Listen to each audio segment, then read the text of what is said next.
Urni waraan bilisummaa Oromoo humnaa cabsee uummaticha akka ofii keenya barbaanne toliif gadoofne bulchin jechuun karoora baafachuun duul jajjaba waraan bilisummaa Oromoo irraan labsus jajjabee waraan bilisummaa Oromoo tarsiimuu matasa baafachuun humdiina kan bakkeewwan iddootti adab isaaf malak dansaa tatabaa jira. Haaluma kanaan jajjabee woboo zoonii baa kibbi baa farsat keessatti du'aaf madoon adabuun beekama. Gootichi waraan bilisummaa Oromoo godilli Xarargee haana gumbi bordoddee aradda saamaa keessa kaleessa dooles 18 tarkaan filaalessa waraan faashisti PP irra fudhate. Shan ajjeese sagal madeessuun tokko kan qabee jira. Tarkaan fi kanaan tiksitootiin paaritti irra kilaasha furii fidhanna furirra yeekachuun danta qabsoo bilisummaa Oromoo galii taasisee jira. Irreef gaachan saba kan ta'uu boon cibraan baanu liqicitoonni kaayooqa waraan faashisti PP maqaa sakattaa oboo bobba'uun uummata darraa turte irratti hatteedhuun rasaasaan bobeessuun adabutti fufee jira. Akka kanaan kaleessa doolee suuraan saddeeqa qaaliiwwan sabaa loltoota sirnam tokkee tiksuuf dhamaa tarkaanfii guggubduu irra fudhatanii loltoota biyya matkuudhaan afur biyyee dabaluun sagal madeesse injifannoo boon sagalmeessee jira. Eegamtoonni bilchiginnaa kun aliin larga'een booti reefaaf madoo warraa arri hawaasaa iddoo dheedaatti walitti yaasu faatanii gar magaalaa galuun bara. Kibbilicha garaana sooddoo daacii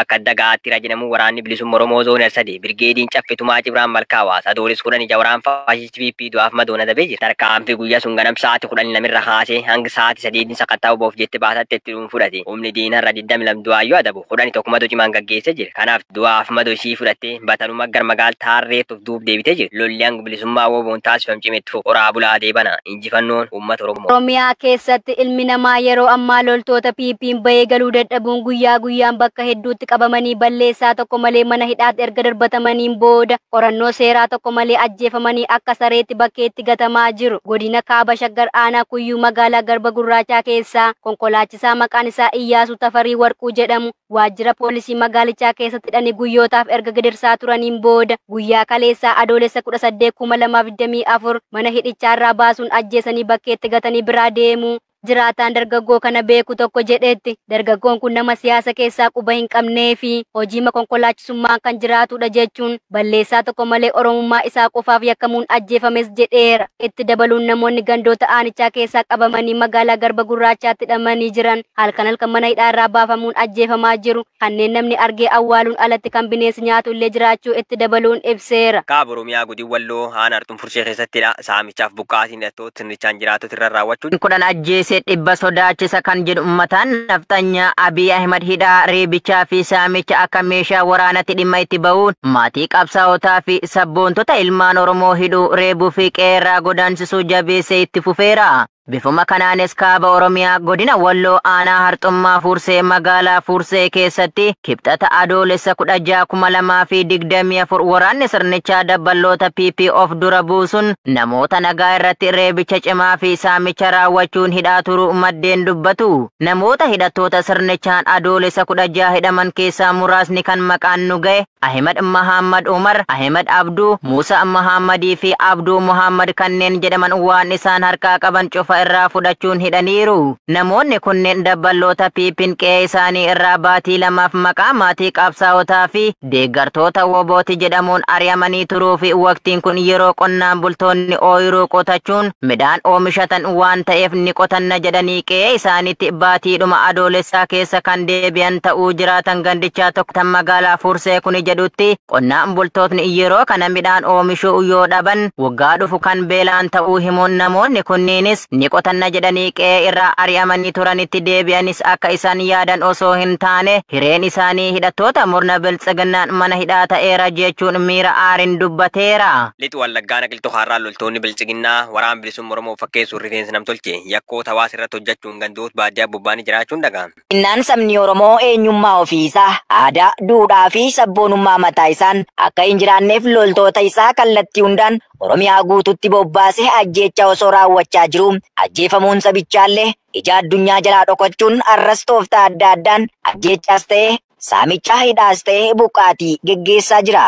Adoolessa 18/2024 lixa Wallaggaa Naqiltuu Harraatti waraanni faashistii PP kun miidhaa guddaa uummata irratti geggeessaa turaniiru. Akka jiraattonni Naqiltuu Harraa ONN dubbisee himanitti waraanni faashistii PP bulchiinsa magaalaa Naqiltuu Harraa irraa rifeensa namtolcheen oofaayyuun gandoota baadiyyaa waan diidaallee fi buukee akkachee jedhamutti halkan of dhoksuun bobba'anii guyyaarraa argamanii hawaasa goyyomsuuf yaalii taasisaa turaniin ergamtoonni bilchiginnaa nyaata uummatarraa dirqaman nyaachaa daandii nu agarsiisaa fi kanneen biroon dirqisiisanii irraa fayyadamaa jiraachuu ibsan.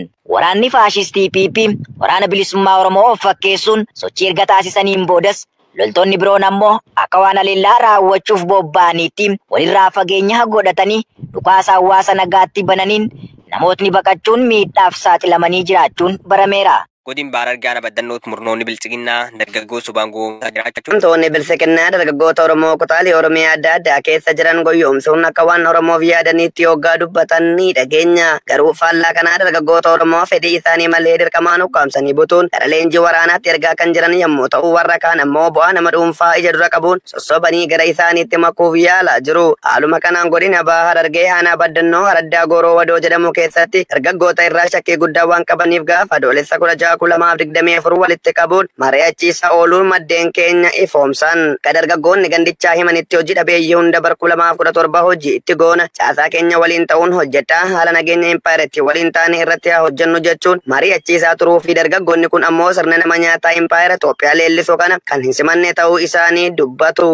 Ilmaan Oromoo irree fi gaachana Oromiyaa kan ta'e woboo wabii saba isaanii diinagdeen jabeessuuf gumaacha godhan haalaan jabeessanii itti fufanii jiru. Haaluma kanaan sabboontonni ilmaan Oromoo waldaa shanan gadaa Oromoo jalatti mannee fi jaarmiyaa garaagaraatiin gurmaa'anii woboo tumsaa turan keessaa jaarmiyaan kaayyoo jedhamu guutuu galmaan keenya jedhu jalatti kanneen gurmaa'an mata duree duula irbuu shinnigaa woboon labsanii mirkaneessina jedhuun arjooma taasisanii marsaa 14ffaaf qarshii impaayera Itoophiyaa 100,000 fi 19,830 woboof arjoomanii jiru. Gumaachi gootichaaf godhamu ittuma fufuun manneen leenca dirree jalatti kanneen gurmaa'an marsaa 11ffaaf qarshii impaayera Itoophiyaa 800 woboof arjoomanii jiraachuu gabaasa ajajaan olaanaa Abaa daangaatti uummata keenya gartee ka bakka garteetti warasaa sana ajjeesaatiin jirti, saamaatiin jirti, akkasuma buqqisaatiin lafarraa buqqisaatiin jirti, daangaa saamaatiin jirti, lafa Oromiyaa guutuu fudhachuuf deemti.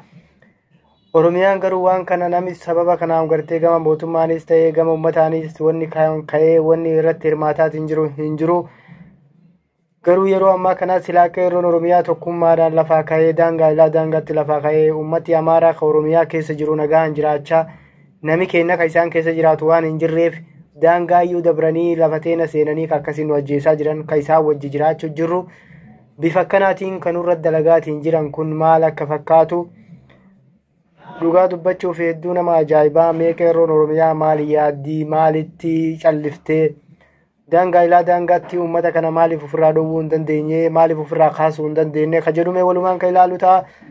Asumaan na hordofaa isiniin jecha yeroo ammaa kana mee fakkeenyaa fi godina Shawaa Kibba Lixaatti akkasuma godina Shawaa Roobii akkasuma Wallagga keessatti daangaa adda addaa keessatti Oromiyaa saamicha irratti geggeessaatiin jirani. Saamichi irra geggeessaatiin jiran kun kan gartee kan qindaa'een uummata Amaaraatiin akkasuma faannoo fiinxaaleyyii Amaaraatiin kan qindaa'e. Qindeessaa kana eenyu duuba jira ka jedhu kama waliin ilaallu ta'a. Mee fakkeenya yoo fudhannee uummanni Amaaraa Oromiyaa keessa ka jiru parsantii gartee Oromiyaa keessatti parsantii guddaadhaan Oromiyaa keessatti argama jechuudha. Isaan kun garuu nagaadhaan uummata Oromoo kana keessa jiraatan jechuudha.